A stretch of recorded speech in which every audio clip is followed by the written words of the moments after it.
Dear students, welcome back. I am your Malli sir, the chemistry coach.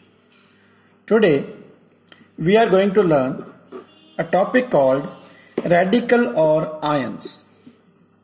ये radical और ions क्या होते हैं, पहले इनको समझते हैं, फिर इनकी क्लासिफिकेशन करेंगे और फिर हम बाद में इन्हीं को यूज करके ट्राई करेंगे कि कैसे हम इनकी वैलेंसी निकाल सकते हैं और उस वैलेंसी को यूज करके कैसे हम इनसे मॉलिक्यूलर फॉर्मूले क्रिएट कर सकते हैं।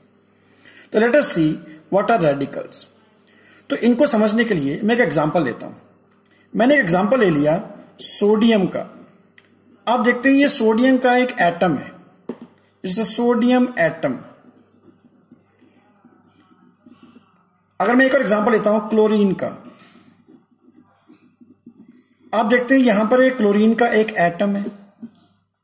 तो ये जो सिंपल, जिनके ऊपर कोई चार्ज नहीं होता है, उनको हम सिंपल एटम्स बोलते हैं। और अगर इसी सोडियम को मैं सोडियम प्लस में कन्वर्ट कर दूं, अब ये सोडियम प्लस में कैसे कन्वर्ट होगा? इसने क्या किया, एक इलेक्ट्रॉन लूज कर दिया। ये इलेक्ट्रॉन इसने लूज कर दिया अपने में से। तो जब इसने ये इलेक्ट्रॉन लूज किया तो इस इलेक्ट्रॉन के लॉस होने की वजह से इसके ऊपर एक पॉजिटिव चार्ज आ गया। सिमिलरली अगर मैं इस क्लोरीन को एक इलेक्ट्रॉन दे देता हूं तो ये क्लोरीन से Cl नेगेटिव बन जाएगा क्योंकि इसने एक इलेक्ट्रॉन गेन किया है। तो आपने क्या देखा कि हमारे पास यही एक एटम जो था, जो नॉर्मल था, जिसके ऊपर कोई चार्ज नहीं था, न्यूट्रल इन नेचर था, इनके ऊपर एक पॉजिटिव या नेगेटिव चार्ज क्रिएट हो गया। तो रेडिकल क्या होता है या आयंस क्या होता है? A radical or an ion is an atom or group of atom of the same or different element that carries a charge on it. अगर उनके ऊपर कोई चार्ज है, ये देखो सोडियम से ही सोडियम प्लस बना है, इसका मतलब सोडियम एटम ने इलेक्ट्रॉन लूज करने के बाद में सोडियम का एक रेडिकल या आयन बनाया है। और सिमिलरली क्लोरीन ने भी एक इलेक्ट्रॉन गेन करके क्लोराइड आयन बनाया है। तो ऐसे जो चार्ज स्पीशीज होते हैं, इन चार्ज स्पीशीज को हम बोलते हैं रेडिकल्स। अब हमारे पास रेडिकल जो होते हैं, इनके लिए अगर हम क्लासिफिकेशन करते हैं तो you have two types of radicals. एक रेडिकल होगा जिनके ऊपर पॉजिटिव चार्ज होगा और एक रेडिकल होगा जिसके ऊपर नेगेटिव चार्ज होगा। तो ये जो पॉजिटिवली चार्ज रेडिकल्स होते हैं, इन्हें हम कटायंस बोलते हैं, या इनको हम बोलते हैं बेसिक रेडिकल।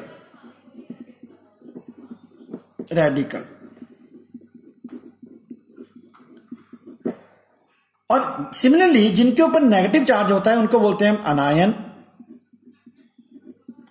और एसिडिक रेडिकल। तो ये जो कटायंस हैं, जो पॉजिटिवली चार्ज हैं, तो let us first define what are cations और बेसिक रेडिकल्स।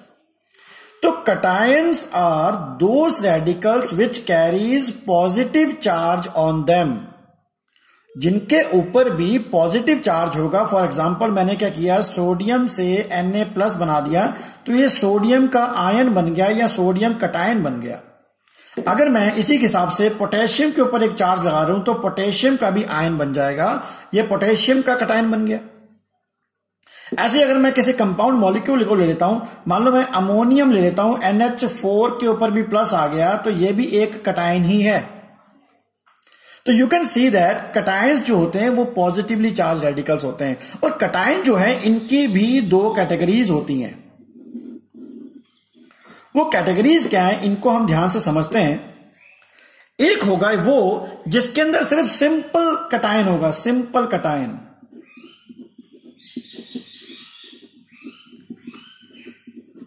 और दूसरा होता है कंपाउंड कटायन।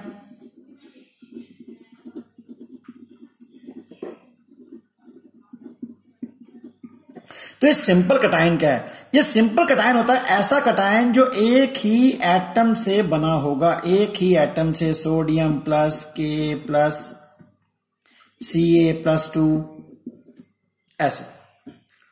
और ये कंपाउंड कटायंस होते हैं, compound cations are cations which are formed by a group of 2 or more different atoms, 2 or more different atoms।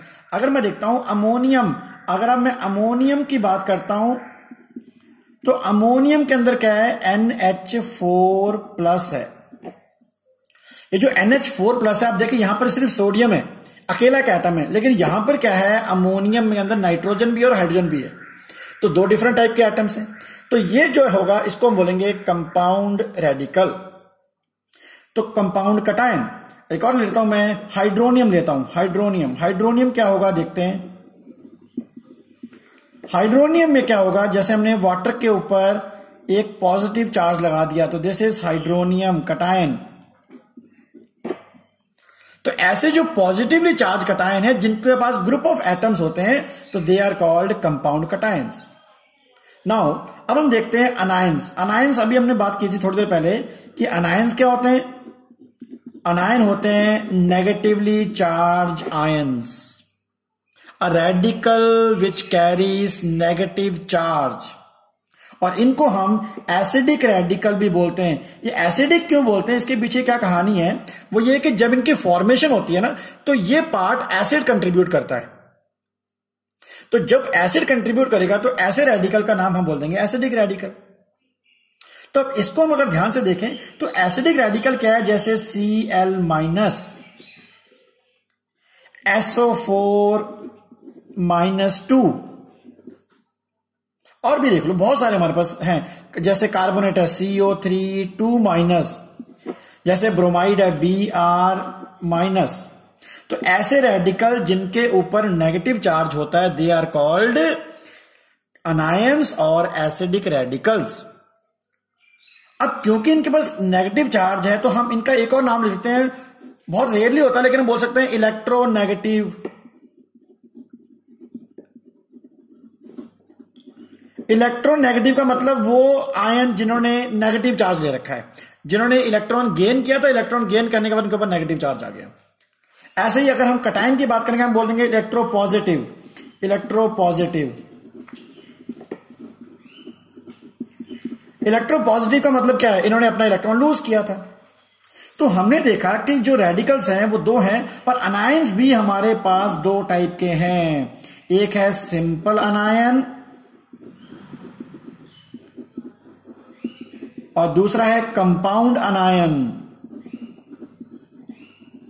अब कंपाउंड में क्या होगा, जैसे सिंपल में क्या है, ब्रोमाइड आयन, क्लोराइड आयन, और कंपाउंड में हो क्या, सल्फेट आयन, SO4-2-, CO3-2-, ऐसे बहुत सारे, ऐसे एसीटेट CS3COO-। तो जो एक ही टाइप के एक ही एटम से बना है दैट इज कॉल्ड सिंपल अनायन, और जो 2 या 2 से ज्यादा एटम से बना हुआ that is called a compound अनायन। तो हमारे पास अनायंस की भी 2 कैटेगरीज होती हैं। तो आपने क्या देखा कि हमारे पास रेडिकल्स या आयंस क्या होते हैं, ये 2 टाइप के होते हैं। ये अगर एक ही पॉजिटिव चार्ज वाला होगा तो उसको हम बोलेंगे कटायन, और नेगेटिव चार्ज वाला होगा तो ये होगा अनायन।